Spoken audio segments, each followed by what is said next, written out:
Para completar este requisito, tenemos que leer el capítulo número 7 del libro del Deseo de todas las gentes que hizo y escribió Ellen White, cuyo libro lo vas a encontrar en PDF en la descripción de este video para que lo puedas descargar y leer.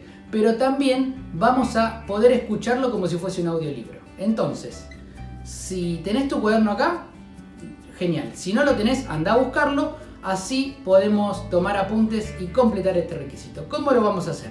A medida que vamos escuchando cómo nos van leyendo este capítulo, vamos a ir tomando apuntes y vamos a ir estudiando cómo el estudio de la naturaleza ayudó en la educación y en el ministerio personal de nuestro Señor Jesús cuando estuvo en esta tierra. Y después, bueno, vamos a tener que completar ahí todas las enseñanzas que nosotros sacamos de este capítulo. Así que te invito a escuchar el capítulo que sigue a continuación. El deseado de todas las gentes, capítulo 7. La niñez de Cristo. Jesús pasó su niñez y juventud en una aldea de montaña. No había en la tierra un lugar que no habría resultado honrado por su presencia. Habría sido un privilegio de los palacios reales recibirlo como huésped. Pero él pasó por alto las mansiones de los ricos, las cortes reales y los renombrados atrios del saber para vivir en el oscuro y despreciado pueblo de Nazaret.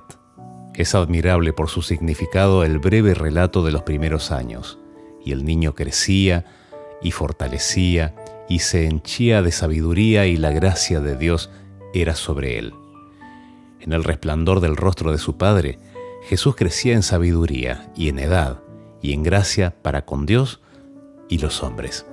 Su inteligencia era viva y aguda, tenía una reflexión y una sabiduría que superaban a sus años. Sin embargo, su carácter era de hermosa simetría. Las facultades de su intelecto y de su cuerpo se desarrollaban gradualmente en armonía con las leyes de la niñez. Durante su infancia, Jesús manifestó una disposición especialmente amable. Sus manos voluntarias estaban siempre listas para servir a otros. Revelaba una paciencia que nada podía perturbar y una veracidad que nunca sacrificaba la integridad. En los buenos principios era firme como una roca y su vida revelaba la gracia de una cortesía desinteresada. Con profundo interés, la Madre de Jesús miraba el desarrollo de sus facultades y contemplaba la perfección de su carácter. Con deleite trataba de estimular esa mentalidad inteligente y receptiva. Mediante el Espíritu Santo, recibió sabiduría para cooperar con los agentes celestiales en el desarrollo de este niño que no tenía otro padre que Dios. Desde los tiempos más remotos, los fieles de Israel habían prestado mucha atención a la educación de la juventud. El Señor había indicado que desde la más tierna infancia debía enseñarse a los niños su bondad y grandeza, especialmente en la forma en que se revelaban en la ley divina y en la historia de Israel. Los cantos, las oraciones y las lecciones de las Escrituras debían adaptarse a los intelectos en desarrollo. Los padres debían enseñar a sus hijos que la ley de Dios es una expresión de su carácter y que al recibir los principios de la ley en el corazón, la imagen de Dios se grababa en la mente y el alma. Gran parte de la enseñanza era oral, pero los jóvenes aprendían también a leer los libros hebreos y podían estudiar los pergaminos del Antiguo Testamento. En los días de Cristo, el pueblo o ciudad que no hacía provisión para la instrucción religiosa de los jóvenes se consideraba bajo la maldición de Dios. Sin embargo, la enseñanza había llegado a ser formalista. La tradición había suplantado en gran medida las Escrituras. La verdadera educación debía inducir a los jóvenes a que buscasen a Dios, si en alguna manera palpando lo hallaren. Pero los maestros judíos dedicaban su atención al ceremonial. Llenaban las mentes de asuntos inútiles para el estudiante que no podían ser reconocidas en la escuela superior del cielo. La experiencia que se obtiene por una aceptación personal de la palabra de Dios no tenía cabida en su sistema educativo. Absortos en las ceremonias externas, los alumnos no encontraban tiempo para pasar horas de quietud con Dios. No oían su voz que le hablaba al corazón. En su búsqueda de conocimiento, se apartaban de la fuente de la sabiduría. Los grandes hechos esenciales del servicio de Dios eran descuidados. Los principios de la ley eran oscurecidos. Lo que consideraban como educación superior era el mayor obstáculo para el desarrollo verdadero. Bajo la preparación que daban los rabinos, las facultades de la juventud eran reprimidas, su intelecto se paralizaba y se estrechaba. El niño Jesús no recibió la instrucción en las escuelas de las sinagogas. Su madre fue su primera maestra humana. De labios de ella y de los rollos de los profetas aprendió las cosas celestiales. Las mismas palabras que él había hablado a Israel por medio de Moisés le fueron enseñadas sobre las rodillas de su madre. Y al pasar de la niñez a la adolescencia, no frecuentó las escuelas de los rabinos. No necesitaba la instrucción que podía obtenerse de tales fuentes porque Dios era su instructor. La pregunta hecha durante el ministerio del Salvador, ¿cómo sabe este letras no habiendo aprendido?, no indica que Jesús no sabía leer, sino meramente que no había recibido una educación rabínica. Puesto que él adquirió saber como nosotros podemos adquirirlo, su conocimiento íntimo de las Escrituras nos demuestra cuán diligentemente dedicó sus primeros años al estudio de la palabra de Dios. Delante de él se extendía la gran biblioteca de las obras de Dios. El que había hecho todas las cosas estudió las lecciones que su propia mano había escrito en la tierra, el mar y el cielo. Apartado de los caminos profanos del mundo, adquiría conocimiento científico de la naturaleza. Estudiaba la vida de las plantas, los animales y los hombres. Desde sus más tiernos años fue dominado por un propósito.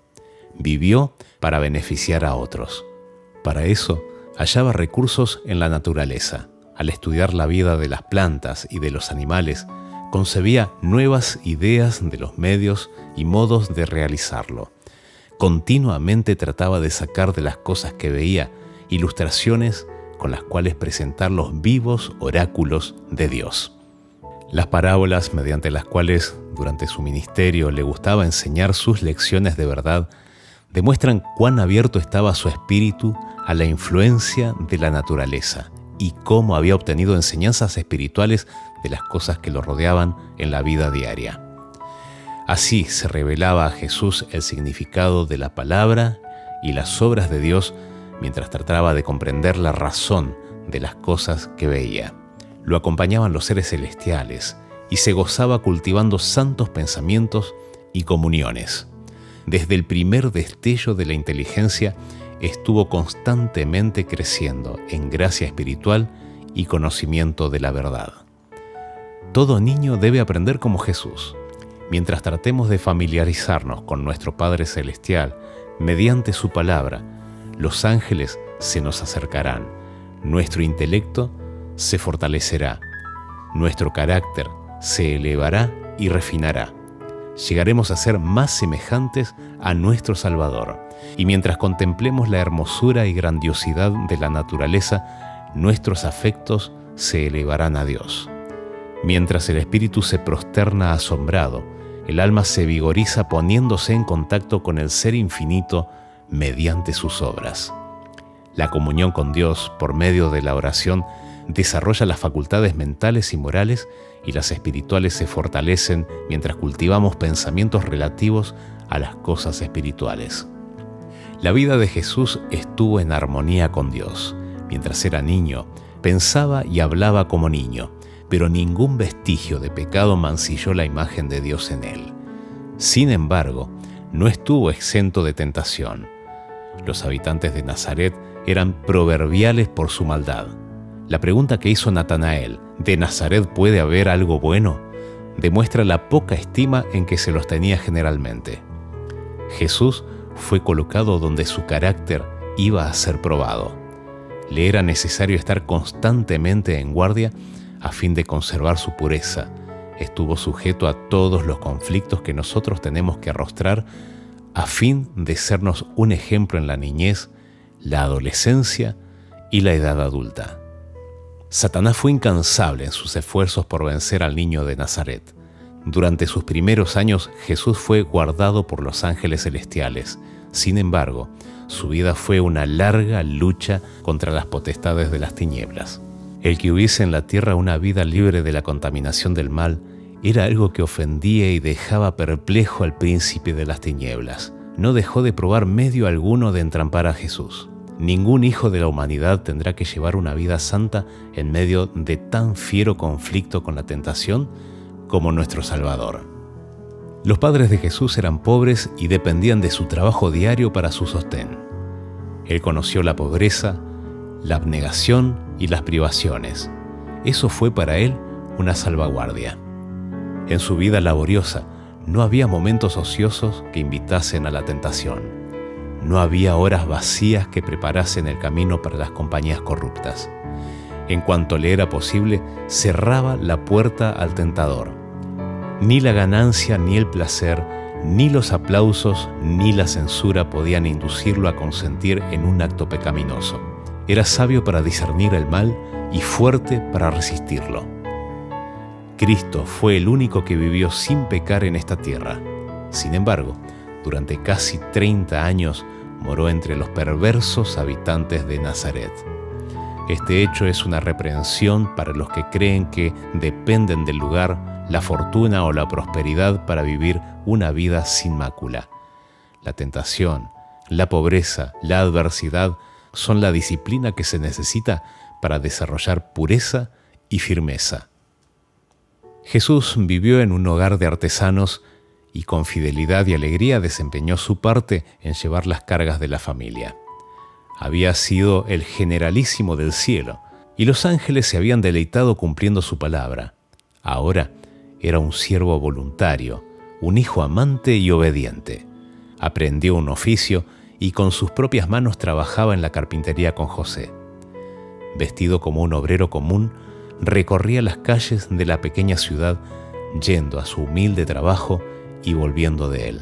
No empleaba su poder divino para disminuir sus cargas ni aliviar su trabajo.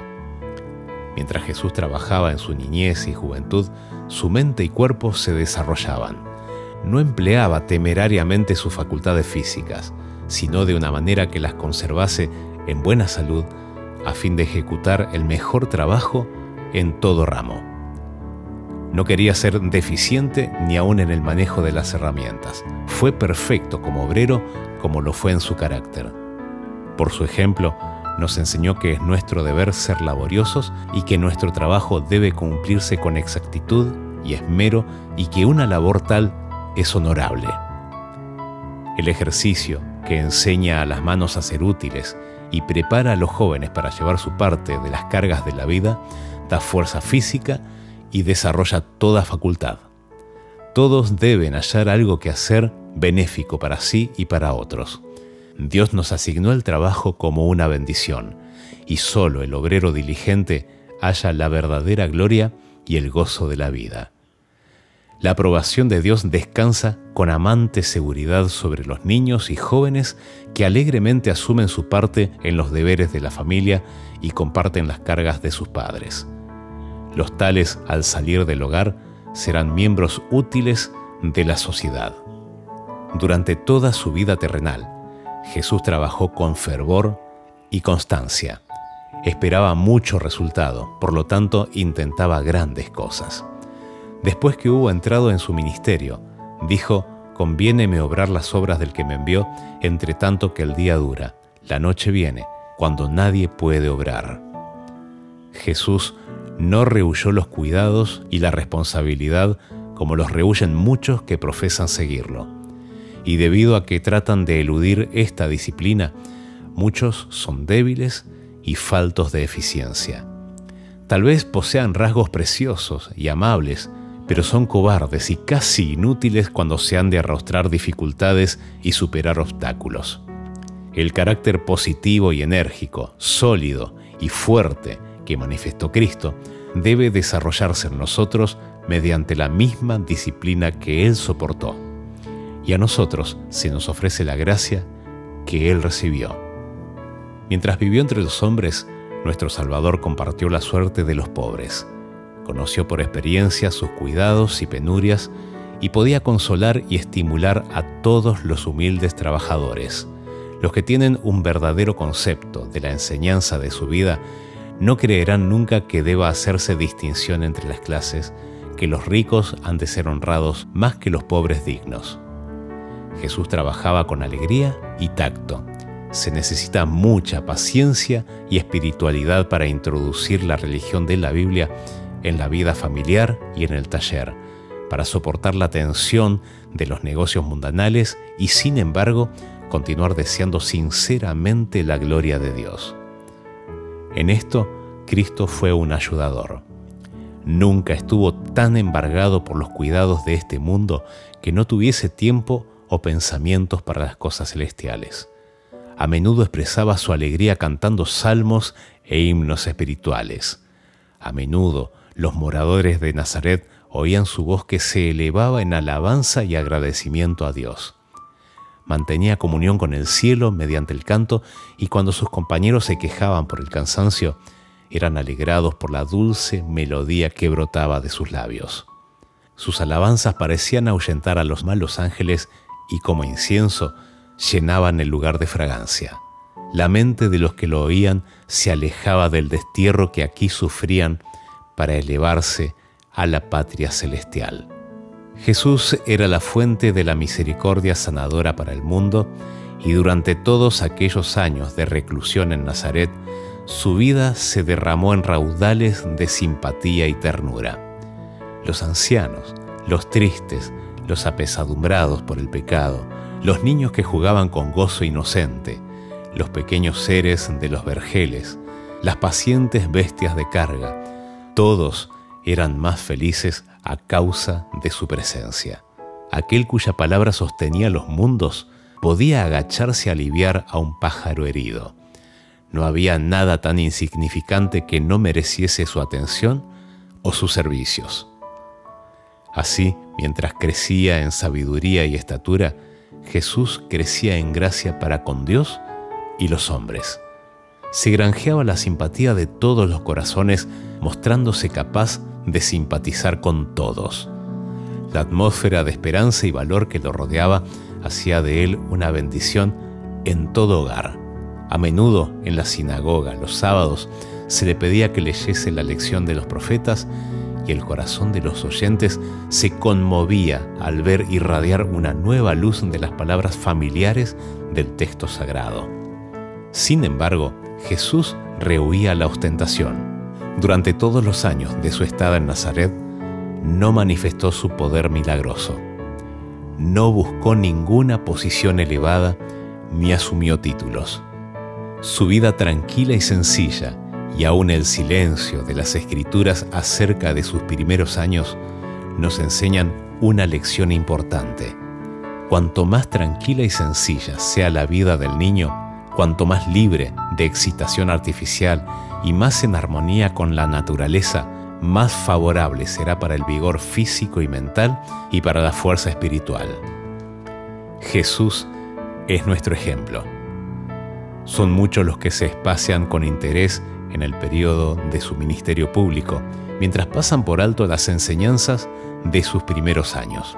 Pero es en su vida familiar donde está el modelo para todos los niños y jóvenes. El Salvador condescendió en ser pobre, a fin de enseñarnos cuán íntimamente podemos andar con Dios nosotros, los de suerte humilde. Vivió para agradar, honrar y glorificar a su Padre en las cosas comunes de la vida. Empezó su obra consagrando el humilde oficio del artesano que trabaja para ganarse el pan cotidiano. Estaba haciendo el servicio de Dios tanto cuando trabajaba en el banco del carpintero como cuando hacía milagros para las muchedumbres. Y todo joven que siga fiel y obedientemente el ejemplo de Cristo en su humilde hogar puede aferrarse a estas palabras que el Padre dijo de él por el Espíritu Santo. He aquí mi siervo, yo lo sostendré, mi escogido en quien mi alma toma contentamiento.